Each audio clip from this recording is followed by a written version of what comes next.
Well, we've learned a lot of things that need to be done, and we learned a lot of things that can't be done, and just trying to get a good balance with those two. I know one of the big things you talked about when you were running for mayor, and then I know since then you are working on it, is moving your office and town hall back to the old town hall building. Sure, we're making good progress on that. We actually had an engineering firm to come in and do a structural evaluation of the old building to identify any hazards such as mold and asbestos and things like that. And we're going to put in for a grant, it's called a stabilization grant through the state. We've already had it declared a state historic building, and we can get different grants for that. So first we got to do is stabilize it. We had a bad water leak in one part of the building, had a lot of black mold in one part of the building because of the water. There's been no heat and air in that building now for 15 years. So you can imagine kind of disrepair that it's gotten into. So we've gone in, we've cleaned out all the junk that was stored in there. We've cleaned out a lot of the bad debris. We had the engineering firm to come in, and we're moving on, waiting to get some money to do. And our project is, my goal is to have all the renovations done within the coming, or get all the grants and all within the coming year, and actually get the work done and moved in by the second year. Wow. So, and what all will be in that building when you move in there? We'll have all the city offices there. The town clerk's office will be there, which does the water and sewer. All that billing will come out of there. We're actually going to put them over in the part with the old police department, and we're going to put a drive-in window there where people can pull through and pay the water bills and conduct business and never have to get out of their vehicles. Everything, of course, will be handicap accessible. We'll move our court, in the old courtroom upstairs. We'll have council chambers up there. Well, here we're limited to 49 people. There we'll be able to have 75 people in attendance. We'll have to put an electric lift or like a mini elevator to get people up to, handicap people up to access to the second floor. We're going to have, of course, the mayor's office, the administrator's office will be there. And then we're going to go over where the old clerk's office used to be, and we're going to have that set aside as for office space for our zoning and planning commission. They've never had an official space to call their own, so they actually have an office now. And there'll be a lot of storage there for city records, which we don't have right now. So I think it'll be a great thing. Put a lot of foot traffic back downtown, and it gives us, once we fix our own building up, we can request that people start fixing their buildings up. And what will you do with this building? We're going to make the municipal court out of this building. We'll probably take this office that I'm in now, and we'll let the county magistrate occupy this office. As you can see, there's enough space in here. He can actually have a lot of his hearings and all in this office. And then we're going to take down there where the clerk's office is now, and we're going to move our municipal court office there. His clerk will be there, and he'll be in that office, and then we're going to keep the courtroom as is. You mentioned downtown. Hopefully, if you get that building fixed up, other ones. What else is going on downtown? Do y'all have any other news from downtown? Well, we have some new businesses looking. There's a local family. They're going to open up a coffee shop. They're working hard on that. They're remodeling the building. And it's going to be on the same side of the street as the old town hall, about 3 doors up from the town hall. And they're going to have a coffee shop. They're going to do soup and sandwiches and even serve some ice cream. Real neat concept they've done. They've taken the front windows out and put the roll up like garage door type. We can roll up and actually feel like you're sitting on the street when you're sitting inside the building. Real neat concept, and they have really done a good job so far. Hope to be open sometimes in October to the 1st of November with that. There's another group that's come in. They bought a building right along that same road. They're talking about putting in a restaurant there. And across the street, we have somebody's bought a building, and they want to do a restaurant. And these are different themed restaurants. Like one wants to be Indian type food. Another one's going to be Italian. So we'll see how that works out. Also, we have a family they've done a lot of work for Honea Path. They bought the old Brock house. It's right there on the corner of Brock Avenue and North Main Street, and it's a large house. And they're going to renovate that house and put a bed and breakfast in there, which is real exciting because it'll be a big bed and breakfast. Once they get that finished, they're going to build a market in behind off of Newman Street, which is right there in the downtown area. And they're going to sell their own. They have a large farm, and they're going to sell their own farm-raised beef there in that market. And then once they get that complete, then they also own the old shirt plant building, and they're going to take and turn that into a venue. So we're really excited about all that going on for downtown. And like I say, just hopefully we can get other people to fix their buildings up and turn it into a lively place. How about housing in the area? Y'all see any new housing starts? Yes, we're seeing. We're not as fast as some of our other neighboring towns, but we're catching up. We're growing. I think we had probably 50 new houses built last year, and we're well on the way to probably pass that this year. We're trying to get all the infrastructure in for some annex property out here on the west side of town, and they're going to put 40 new homes in there. And these are supposed to be not smaller homes. These are supposed to be nice size homes they're going to put in there. Just waiting to get our infrastructure in so we can get that finished. Have developers, several to come in and talk, and we've ridden and shown what's available. We're annexing some property. So yes, we are growing along the residential area. I think our estimated population now is about 4,500 people. So we're growing. Not as, like I say, not as fast, but it's coming. When the fast comes, though, we have a plan in place to moderate it a little bit. We'll at least control it. Don't let it come into snowball on us. And we just don't want to see it get where we're stacking houses. I think that's been a problem for the county, and we just want to get into that problem. We want to stick with our zoning ordinances and build according to that.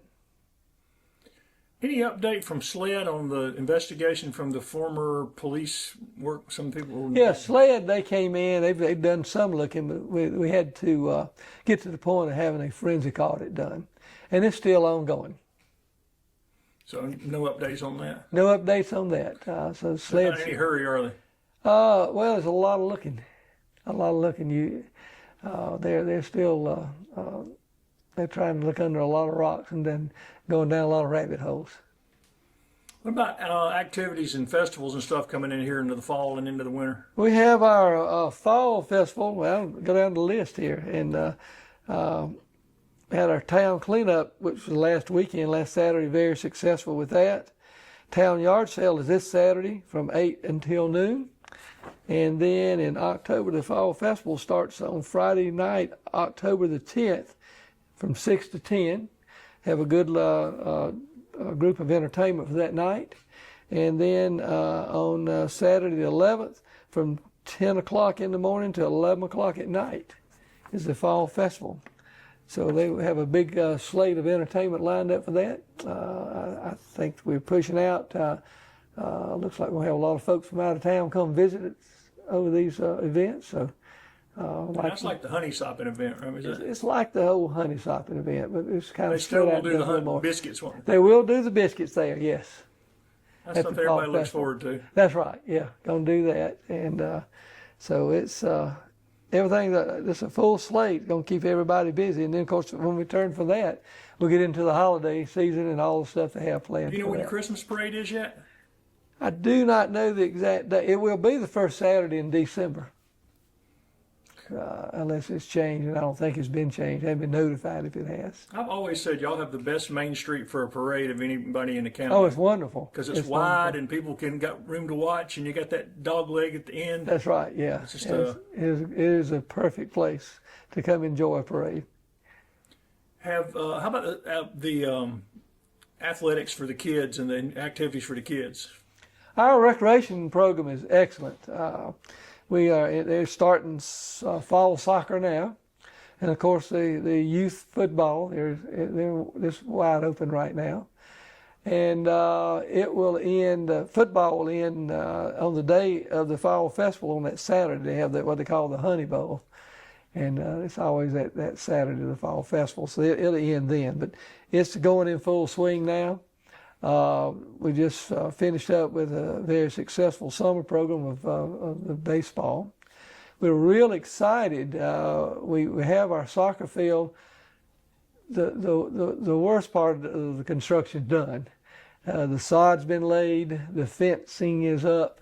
We're just waiting now for the sod to really take hold. And we were hoping to play soccer there this fall, but I just don't see it happening unless it's really toward late in the season that we do that. But we're really excited about that. That's the first time the town's ever had a regulation-sized soccer field. And so we need to get, we're working on some grants now to try to get some lighting put on that field. And you got some council seats up for election, right? Yes, we do, in November. November election. We have 3 council seats.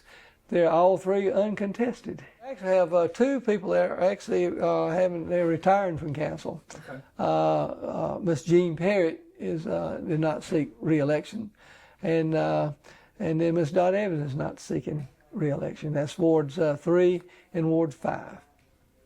So you've got newcomers, and you're a new mayor. 2 newcomers, new mayor, and but we're trying to get them in now since they're not contested. We're trying to get them in. And about next month, I'll bring them in and try to bring them up to speed about what's going on with the government.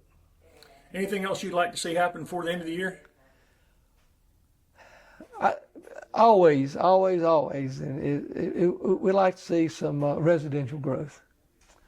And like I say, it's happening, but we're open for business. I know the county's fixing to put a moratorium, I think, on residential building.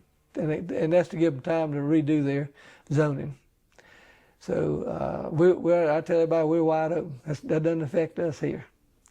I would like to see a little more building. I would like to see these new businesses come to fruition.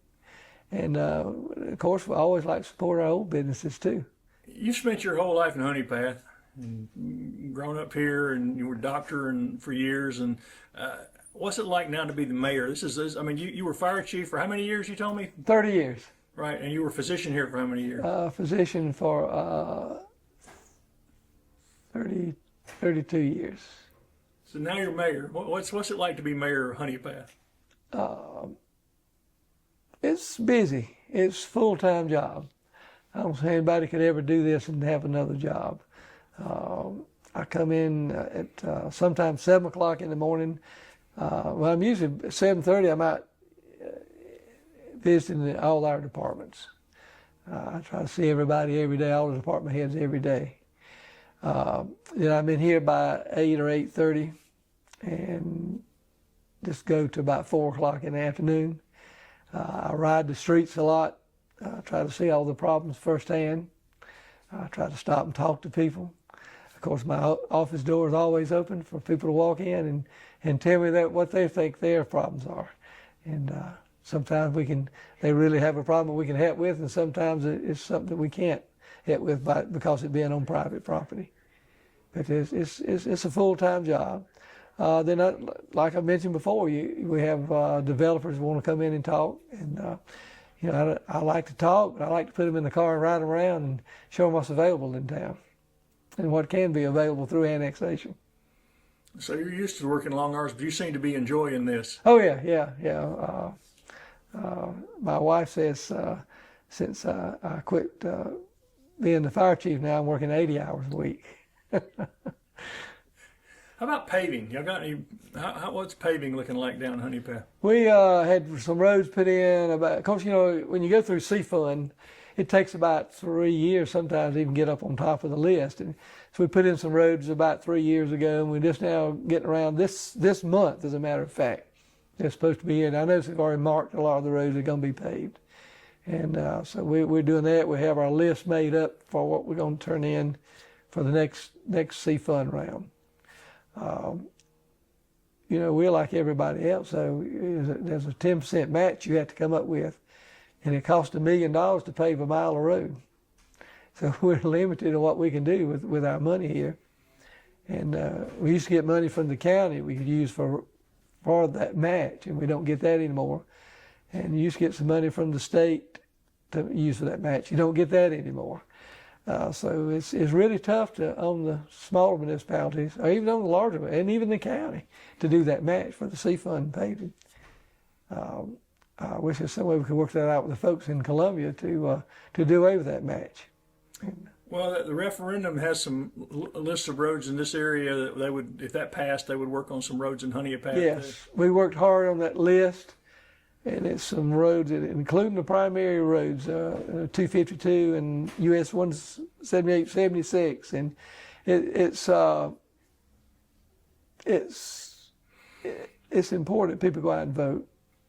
I'm not going to tell them how to vote. I can tell you how I wish they would vote is to pass it, but just get out and vote one way or the other. And if you feel like you can support it, support it. But to me, that's the most fair way of doing it, is through the sales tax. Because even if the county were to raise taxes to pave roads, or the city had to raise taxes just to pave roads, we can raise taxes enough to pave a street a year. This way, with this program here, you can get a lot of roads paved over I think it's a 4-year cycle. And it's equal the way they've done it. They took some engineers out and they actually X-rayed the roads to see how deep down the damage was, and so they know what it's no just hit and miss thing, and everybody's gonna be treated equally. Everybody gets their fair share of roads paved, and would really be a good thing if it passes.